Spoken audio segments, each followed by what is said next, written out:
ನಮಸ್ಕಾರ, ನಾನು ನಿಮ್ಮ mister profit. Modi big warning, market big crash. ಇದ್ದದ ಬಿಸಿ ಈಗ ತರ್ತಾ ಇದೆಯಾ?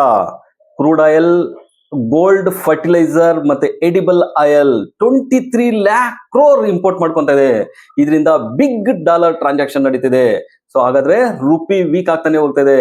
ಅಂದ್ರೆ 110 rupees per ಡಾಲರ್ಗೆ ಆಗೋ ಸಾಧ್ಯತೆ ಇದೆ ಅಂತ ಹೇಳ್ಬಿಟ್ಟು ಭವಿಷ್ಯ ನುಡಿದಿದ್ದಾರೆ ಆರ್ಥಿಕ ತಜ್ಞರು. ಅದ್ರ ಜೊತೆಗೆ crude oil 200 rupees per litre.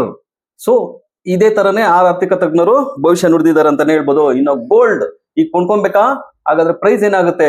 Modi ಅವರು ಹೇಳ್ತಾ ಇದ್ರೆ 1 year ಗೋಲ್ಡ್ ನ ನಾವು ಕೊಂಡ್ಕೊಬಾರ್ದು ಅಂತ ಹೇಳ್ಬಿಟ್ಟು. ಮೋದಿ ಈ ಸ್ಟೇಟ್ಮೆಂಟ್ ಇಂದಾನೆ ನಿನ್ನೆ ಗೋಲ್ಡ್ ಜ್ಯುವೆಲರ್ ಶಾಪ್ಸ್ ಕಂಪನಿಗಳು ಮತ್ತು ಕ್ರೂಡ್ ಆಯಿಲ್ ಕಂಪನಿಗಳು more than 10% ವರೆಗೂ ಫಾಲ್ ಆಗಿದಾವೆ.